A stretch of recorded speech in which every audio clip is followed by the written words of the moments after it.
You're listening to stories on the Boogeyman channel. Here you'll hear scary tales before bedtime. If you enjoy them, please give me a like and leave a comment. Thank you for listening. I don't like spiders. I don't like it when they bunch themselves up so their legs look like tangled wires. I don't like it when they spread themselves out like the radio spokes on a wheel. It was bad luck that when I met my wife, we discovered we were both scared of them. As the man, I just kinda wound up taking over spider killing duty. At first, this meant squealing or trying to lob a shoe at one of them from a distance. But as the years went on, I kinda just got tired of the stress and anxiety. Fear is exhausting, so is the pageantry of it. Jumping up and shouting and lots of running around. Over time, I found myself having less and less of a fear reaction to them. Don't get me wrong, I don't want one crawling on my face, but it wasn't like they had me running away in fear every time. Lily was never great with them either, but it wasn't what I'd call worthy of therapy. For the first 10 years I knew her, she was a fairly run-of-the-mill arachnophobe. Things only got bad after this one night when we'd just come back in from an evening with friends. There'd been a storm outside, windy as hell. I remember putting the keys down on the table by the door, and when I looked back, she was pulling down the hood of her coat. She let out a sigh, ran her hands through her hair, and she looked a little puzzled by what she felt. When she lifted her hand away, there were thin black legs poking out from between her fingers. It took a second for her to react to what was all bunched up inside her cupped hand. Then she screamed and threw it onto the ground. I saw it for only a second. It was so fast. Then it was off, under the nearest door, and my number one concern became comforting my wife, who was having a full-blown panic attack. "Get it off, get it off, get it off!" she screamed while slapping at her neck and hair. I hugged her tight, checked her hair, and then checked it again when she asked me to. Then she stripped her top off to make sure nothing else was clinging to her clothes, before I took her into the kitchen and we had a cup of tea while she kept scratching at the back of her head. "Little asshole," she half cried, half laughed. "I can't believe it. Did you see it? It was huge." "One of the biggest yet," I said. Truthfully, I only had half-glimpsed memories of it scuttling away, but it had been big. Large enough that a pint glass wouldn't have fit over its darting legs. Just seeing it had left me feeling anxious, but at the time, I ignored my own discomfort. After all, I'd hardly been the real victim. "And it got away," she cringed. "Oh God, it's still in this house somewhere, isn't it?" I wanted to lie, but thought better of it. "Somewhere, yeah," I said. "But we'll spider-proof the bedroom tonight, and I'll go looking in the morning." "Thank you," she smiled mournfully. "Geez, I just know I'm going to have a hard time sleeping tonight." She made me strip the bed before she got in, and all night she kept flicking at her fringe and the hair on the back of her neck. I felt so bad for her. If that had been me, I can't say I would have reacted much better. Neither of us slept that well, but I was mostly just worried about her. When you love someone, it's tough to see them suffer. But it wasn't just that one night. The second one was much the same. The third, fourth, and so on. It petered out a little in the second week, but then she saw a spider on some TV show, and the anxiety came back full force. Every night was the same. I had to strip the bed of everything, lift the mattress and check for spiders. She even got rid of a bedside table so there'd be less hiding places for one. In the meantime, I was on hunting duty. In her own words, I had to find the monster, or she'd never feel safe in that house again. It's funny, but in hindsight, I can't really say what I saw go scuttling under that doorway that first night. But I do know I didn't try all that hard to find it. I remember finding some webs under the living room sofa that were real odd, like the fake stuff they bring out on Halloween, and I had to peel them off the carpet like Velcro. I found a couple of these nests throughout the house, but I never mentioned them. One of them hid in a hole in the floor that really should have alarmed me, but I just ignored it. I ignored a lot, actually. I found dead mice spun up in cocoons, and something bore a hole through one of the kitchen cupboards and filled it with silk. Nothing normal about that, but I covered it up with some cans and moved on.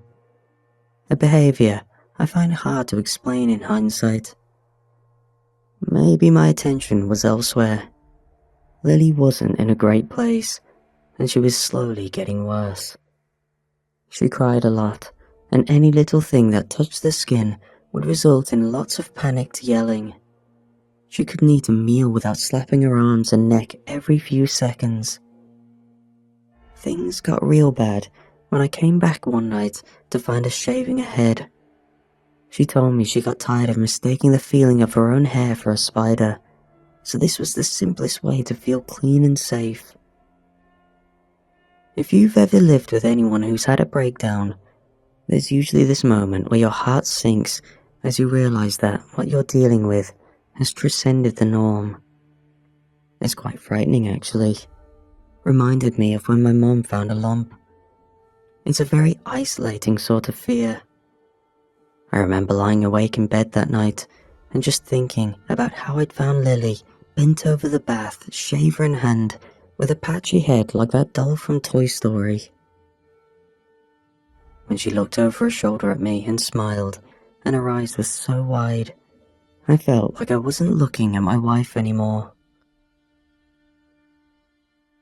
Have you ever missed someone while you still live with them? Made them coffee and breakfast and chatted about your day, but it's like nobody's there. Every day was the same. I'd tell her about work, and she'd tell me about how she scrubbed the bedroom top to bottom looking for spiders, or started pulling up the bathroom tiles to check for nests. At one point I realised she'd taken a lot of time off work, but she wouldn't give me a straight answer, so I had to call her office. They wouldn't even answer my calls, which I had to take as a pretty bad sign. It came as a relief when she got sectioned. Everything came out all at once. She tried putting a hammer to one of the walls to find what was behind it, not realizing that it was just the neighbor's living room on the other side. I was at work during all this, but things clearly escalated pretty quickly, and the police arrived to find a partially bald woman screaming about spiders in the walls. By the time I got home, they'd already taken her to be assessed at the local hospital. I rushed to visit her, but in the meantime, I had to call her parents, and it was, well, because I wasn't alone anymore. Other people knew what was going on, and that made it a little easier for me to navigate. Until then, I'd been afraid to mention it to anyone.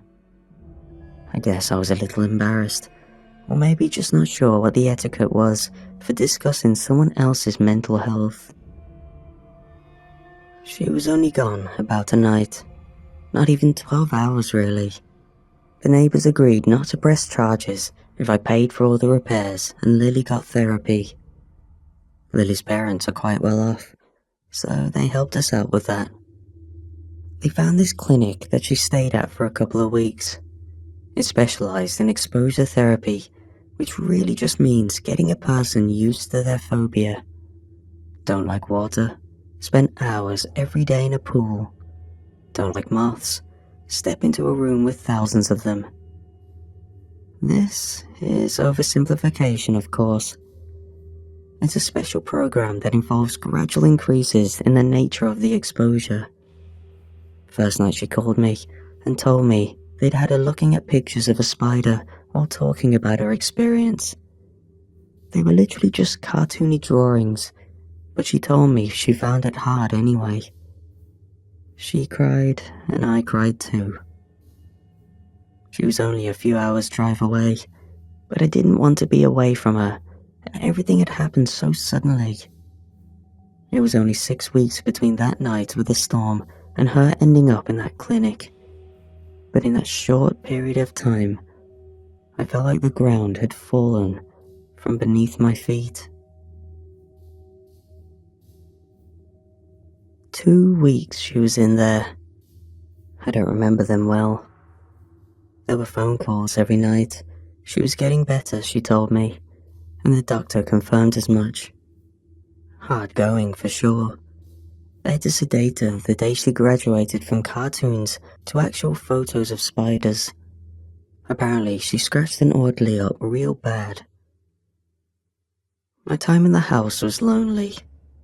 A little weird too, if I'm honest. I woke up at one point with cobwebs in my hair, and at some point I realized that I hadn't seen a spider in my home for a long time.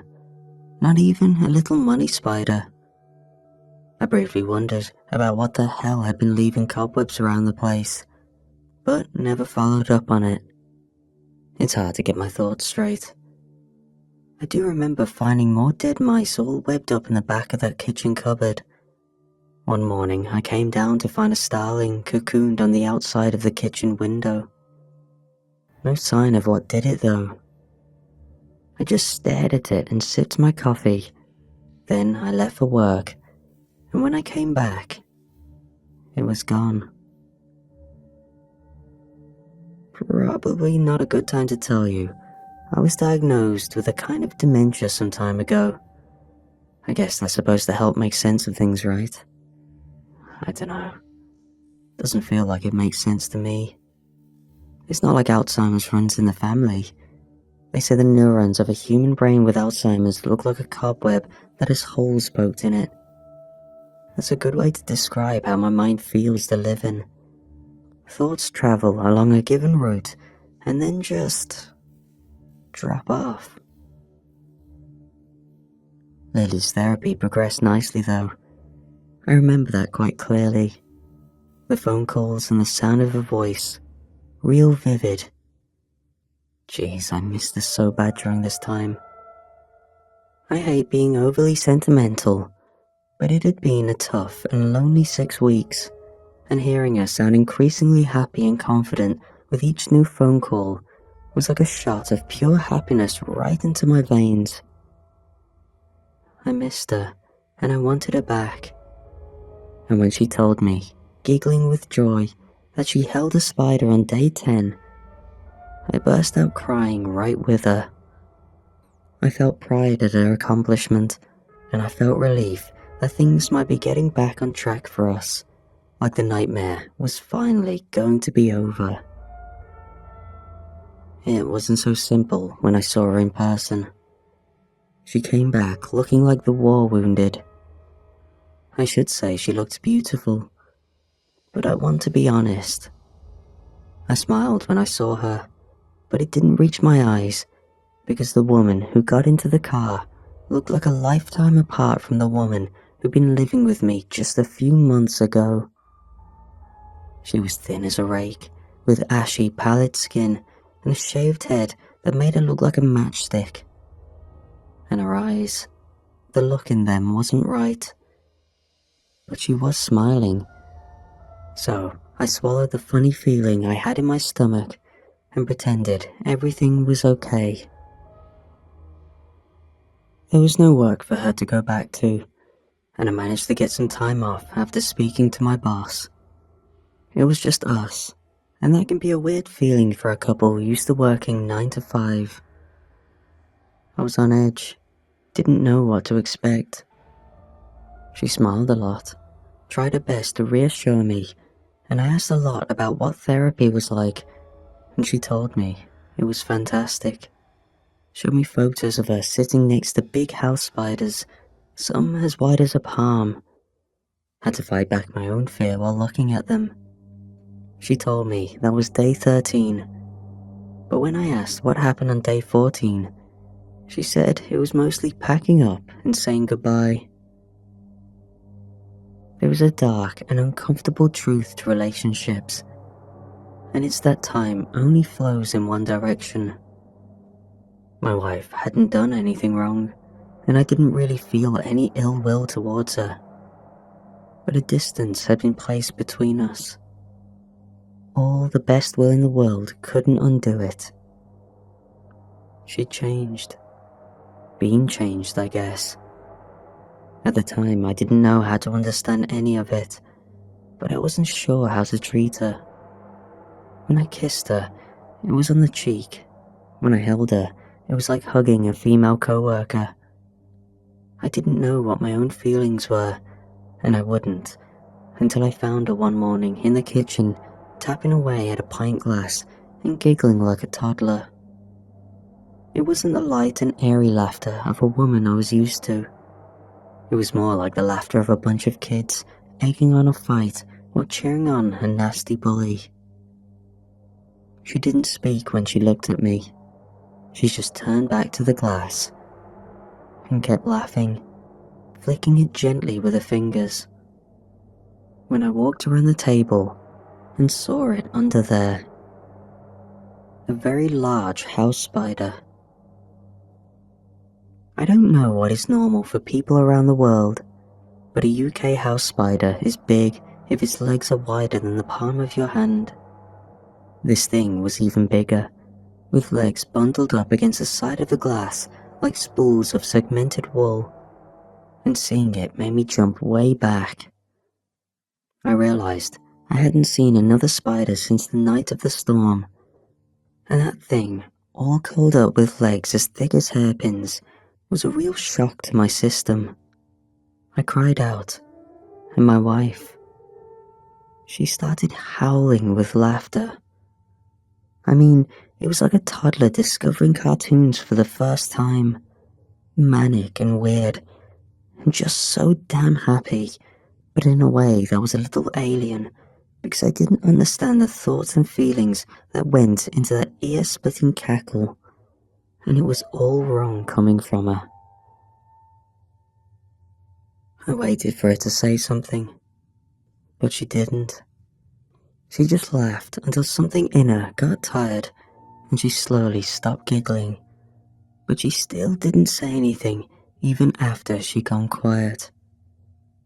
In the end, it was me who broke the silence. I didn't have a clue what to say. The whole time she was staring at me with her patchy hair and gleeful teary eyes, and I got so desperate to break the standoff that I stammered out the words. "He's a big one, ain't he?" Her face relaxed, her shoulders slumped. She slipped out of the crazy like it was only ever an outfit. "They'll get bigger," she said. And then she lifted the glass, snatched the spider up, and stuffed it into her mouth.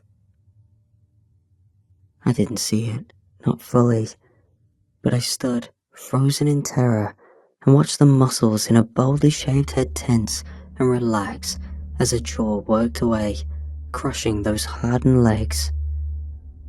Jeez, the sounds were bad enough, but when she was done, she looked over her shoulder at me and smiled, and her teeth were smeared green and black with little bits of legs and chitin that still stuck between the gums. I'm not entirely sure what happened next, but now I knew why I'd felt so different around her since she'd come back. I was afraid of her, like a kid around an abusive parent. I just didn't know what I was gonna get. There was always this energy in the room that had me on edge. I'd sit there watching TV, but I wasn't really watching. Couldn't have told you what was on half the time. Instead, every ounce of my being was focused on her. Every breath, every motion. When she got up to use that toilet, I watched her intensely to see what she was going to do. The fact that she rarely did anything except carry on as normal was all the more unsettling because I knew something was wrong and I couldn't stop remembering the way she laughed with that thing under the glass. Nights were bad. A lot of the time, I'd wake up and get the feeling she'd just been watching me, but she was usually fast asleep. Or at least that's how it looked. Sometimes there were furtive movements like she just rolled over. I got used to it, thought it was probably just in my head. But then one night I woke up and she was right there, face inches away from mine. I cried out. I couldn't help it. Shuffled backwards while trying to avoid touching her and wound up falling off the bed. When I looked up from the floor, she had a completely blank expression. She was just looking at me like a cat watching a fly. "What are you doing?" I cried out, unable to stop the irritation from bleeding into my voice. She shrugged. "Just watching." Then she rolled over like nothing had happened. That night, I slept on the sofa. She didn't ask why, didn't say a word as I grabbed my things and left the room. I wasn't sure I would manage to fall asleep after that, but I did. And when I woke up, I had cobwebs in my hair. I was lucky if I slept more than a few hours a night after that. It came fitfully, if at all. I woke up too many times to the feeling of something tickling my face and chest, a sensation like someone running a feather over me. Every time I'd come to in a panic, but I never found anything except nearly invisible silk clinging to my skin. Life without sleep was difficult, and I struggled to hide my dislike for Lily. Over time, our habits and routines diverged even further apart. I stopped going upstairs almost entirely. Just didn't need to. I had work and the sofa and the kitchen, and the days when I came back and barely saw Lily at all were fine by me. I preferred being away from her. Something that kind of broke my heart, if I'm honest. There were times I wanted to reach out, but looking at her gave me the funniest feeling in my stomach. I didn't want to change things, didn't want to get closer. If anything, I wanted to run away. And I don't mean that I wanted to flee my life and adult responsibilities in some abstract way. I mean, I felt a powerful urge to quite literally run away from her.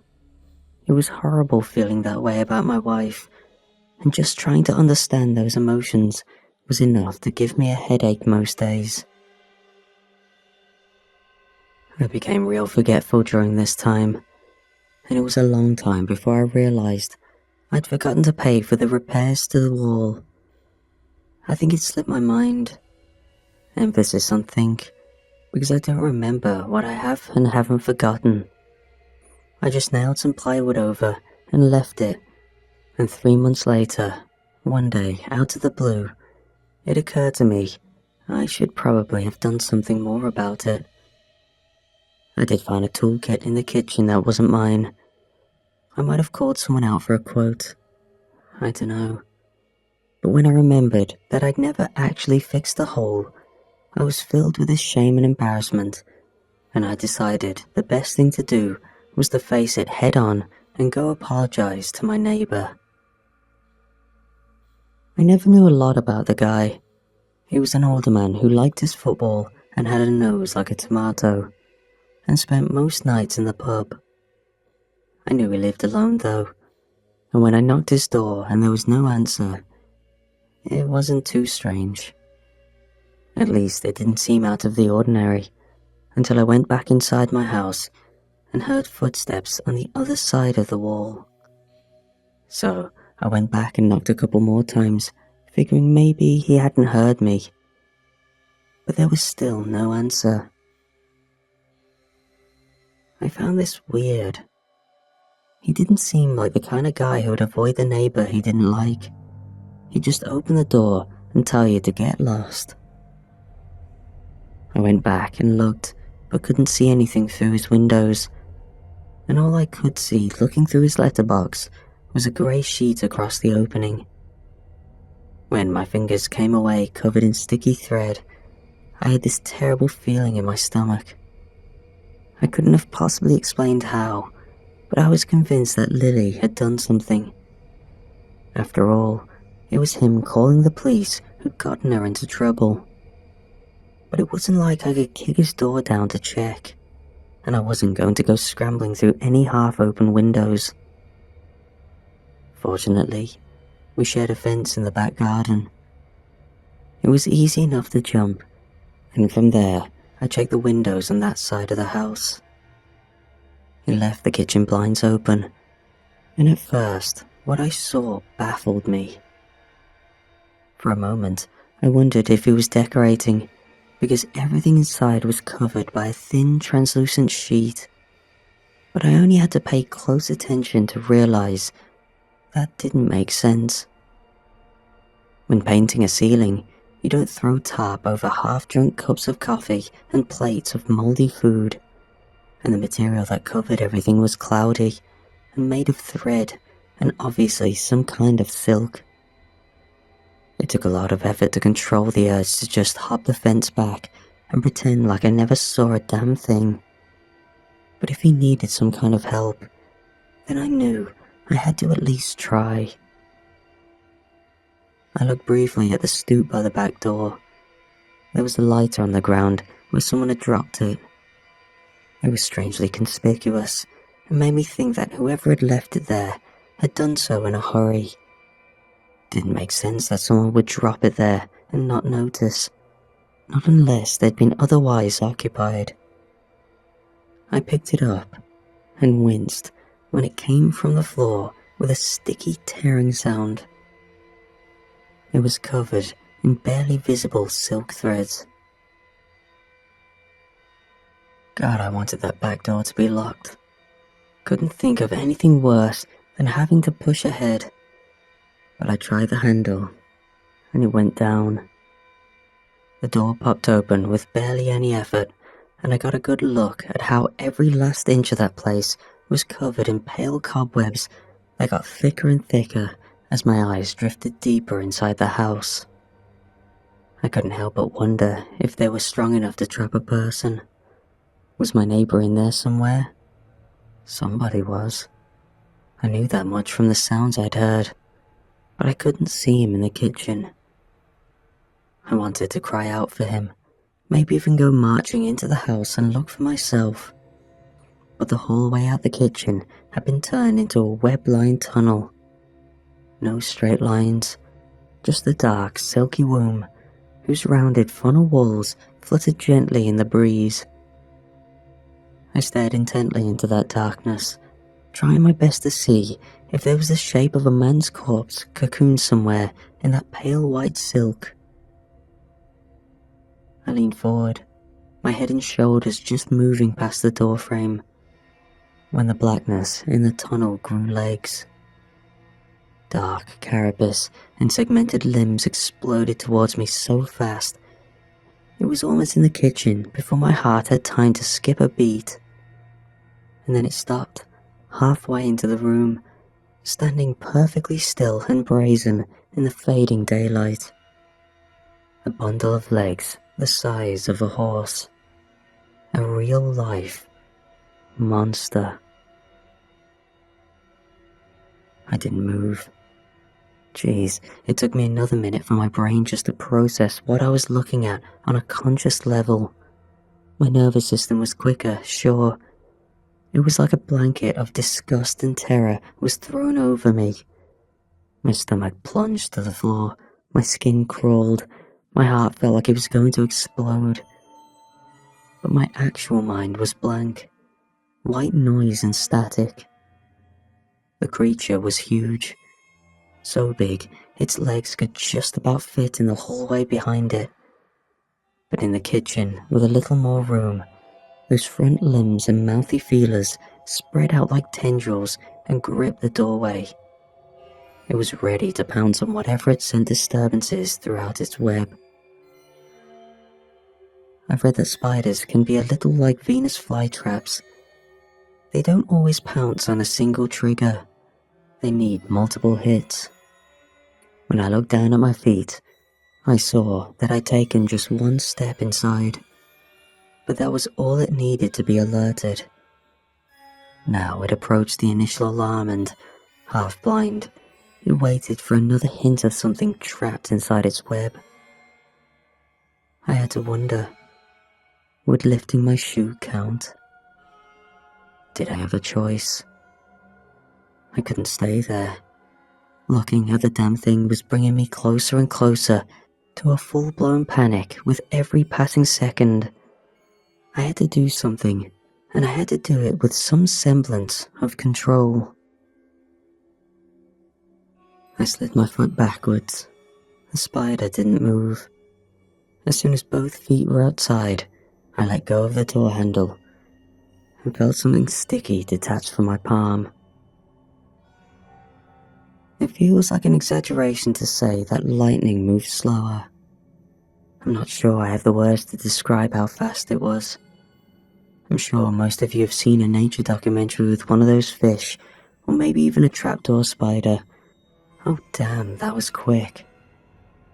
But this thing, maybe it was just because it was coming right at me. I've never seen anything like it, except for when videos get edited. All of a sudden, it was just there. And before I knew it, thick woolly paps were pinning me to the ground, and I was looking into a pink slit of a mouth framed by fangs as long as my forearm. They moved independent of each other, and something about the sight of all those wheel-spoke legs and segmented joints clumped together in its thorax set my mind reeling. I said at the beginning of this that a lifetime of exposure had helped curb my arachnophobia. But there are limits. I blacked out. When I woke up, it was dark all around me. I didn't know it at the time, but the belly of the beast was my neighbor's former living room. It wasn't actually pitch black, but it did take a few terrifying minutes for my eyes to adjust well enough just to be able to see my own body stuck and wriggling beneath me. I was wrapped up tight, and if you've ever heard the refrain that spider silk is stronger than steel and doubted it, well, trust me, it's true.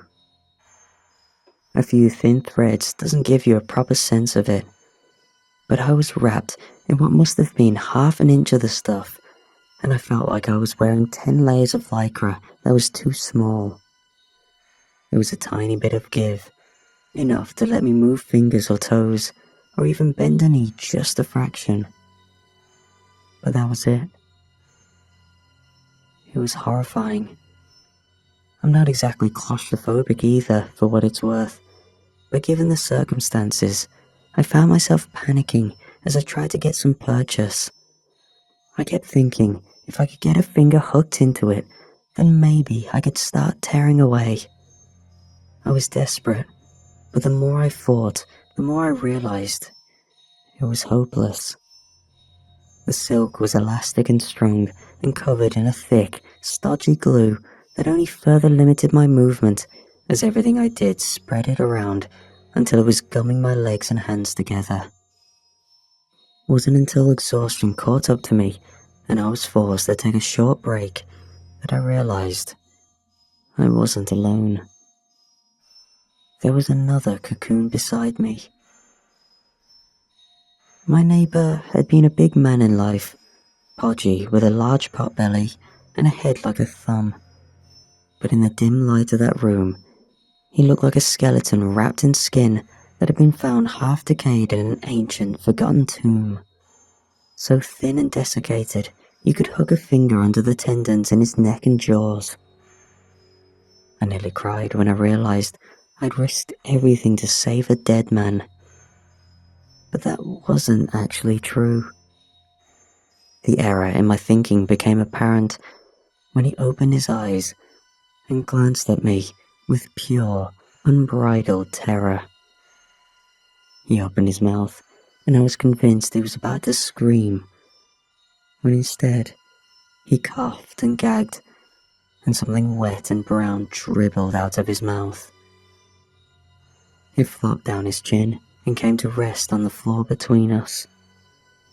It resembled a hairband encased in bile and vomit, and I was momentarily stumped until I saw a thin brown leg unfurl from the tangled mess. "It's okay."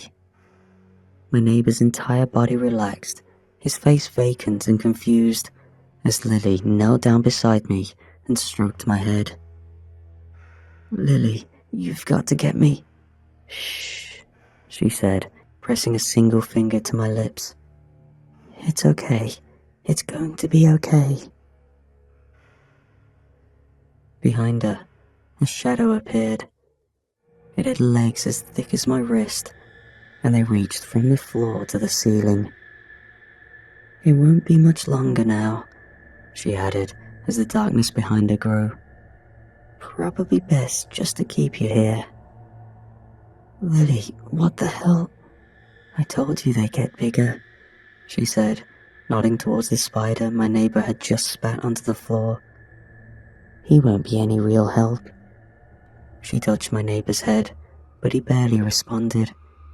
He just gazed vacantly as she rolled him over so that he was facing away from me. "For such a clever animal," she added as she parted his hair. "I'm always curious about just how much you miss." Something was clamped around the back of his head, a throbbing bulb of mottled brown skin and hair. It looked like a spider without legs. That's what I thought it was, until my wife ran a finger playfully along its back and my neighbor let out a gut-wrenching squeal of pain. Slowly, the shape seemed to wriggle and writhe, and a long, thin leg emerged from beneath its body, and I realized I was looking at a spider wrapped tight around his skull, its legs buried beneath the skin and muscle of his scalp.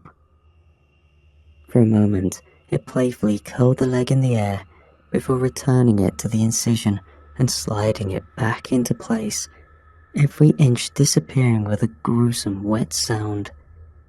It displaced muscle and hair, and when it came to rest, I realized just how misshapen his skull had become from all those legs wrapped tight around his head. "What the hell?" I gasped. "Do you ever find it weird that you can't remember what it looked like? The thing that came running out of her hand?" she asked before reaching over to stroke my head. Her hand came away covered in cobwebs. Something about her touch revolted me. It sent strange shivers coursing through my body. A deep, primordial need to get away came over me. That strange revulsion all over again. The same one that had taunted me over and over again over the last few weeks. Without even meaning to, I found myself convulsing and panicking, my body trying to thrash violently, but with every limb constricted by that silk, I could do nothing except writhe around on the floor. I tried with everything I had to move my hands, to get some purchase on the silk and tear away at it to free myself. But there was no use.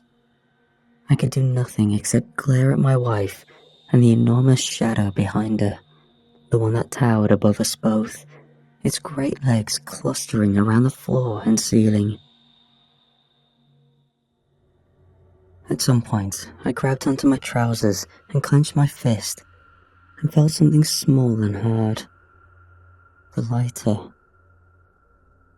I knew there was a great risk in using it, but I had no choice.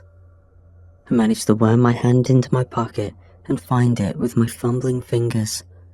My wife seemed oddly aware of what I was doing, and she seemed to tilt her head like a curious dog as I clenched my fist around the small object and used every ounce of willpower I had left to fight the violent seizures that racked my body and thumbed the trigger. The web went up in flames immediately. It must have been the glue, but the flames exploded across the silk like they'd been soaked in kerosene. Before I even realized that it had weakened enough for me to free one arm, the tongues of fire were already spreading across the floor where they found my poor neighbour. The burning sensation that crawled across my legs and chest hurt like nothing I could imagine. But I was finally free. I rolled over and began to push myself up, already desperately patting at my body to try put out the flames. And when I looked around me, my wife and the shape that followed her were gone. For a moment, I considered helping my neighbour, but his body thrashed too violently, and although his eyes were wide open, spiders were pouring from his mouth, and I could not summon the courage to take another step towards him. All I could think of was escape. The house was going up like a tinderbox. It wasn't far to the kitchen, but the fire had already beat me there. Smoke billowed upwards and, trapped by the ceiling, started to fill the air with choking soot.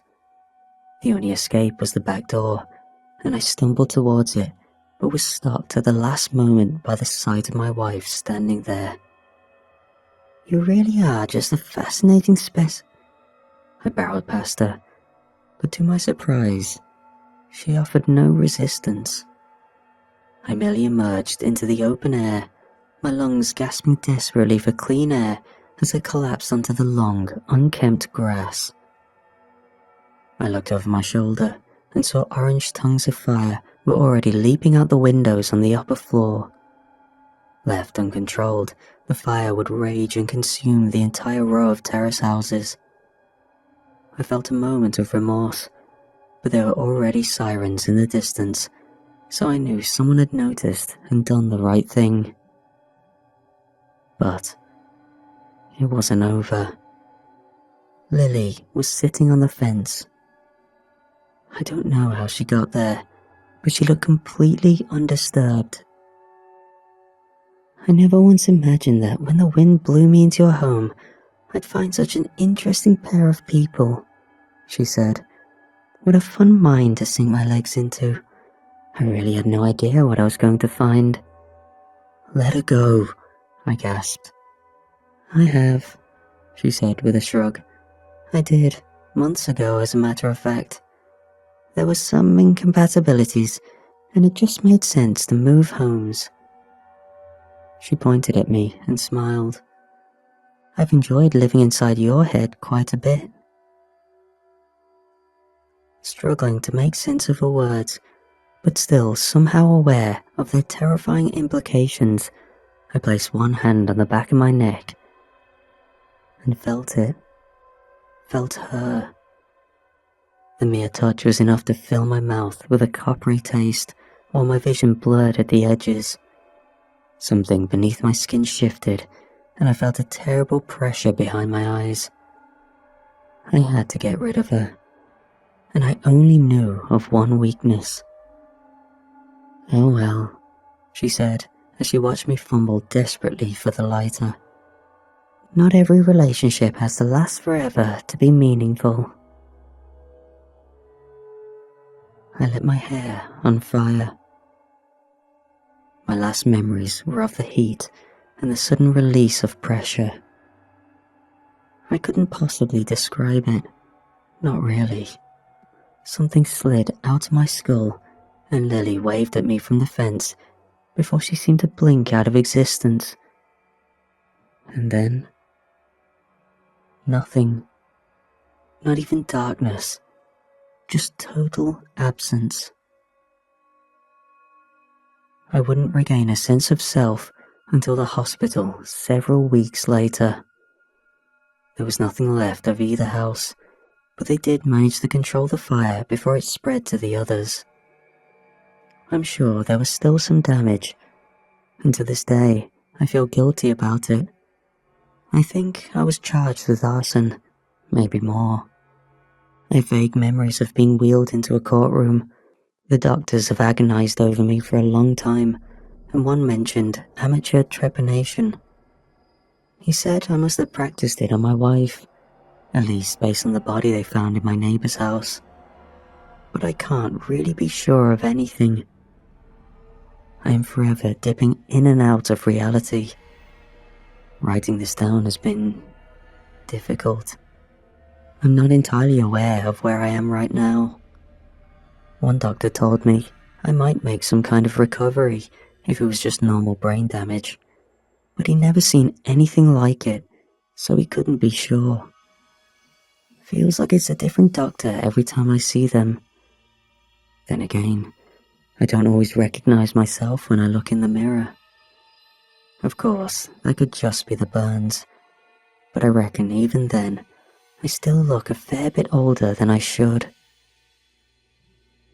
There is one orderly who stuck around long enough to get to know me.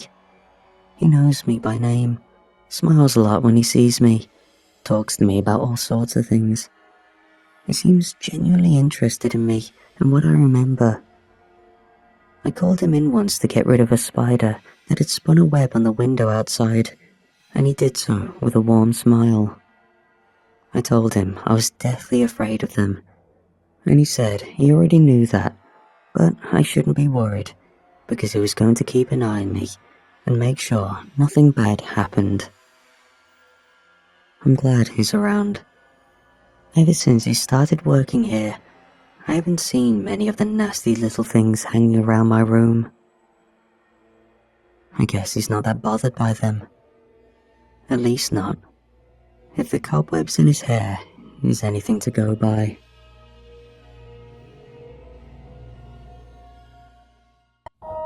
The author of this story is easily one of, if not the best, featured on this channel. If you enjoy this story, which I know you will, he has 2 books out. Check them out in the description and pinned comment below.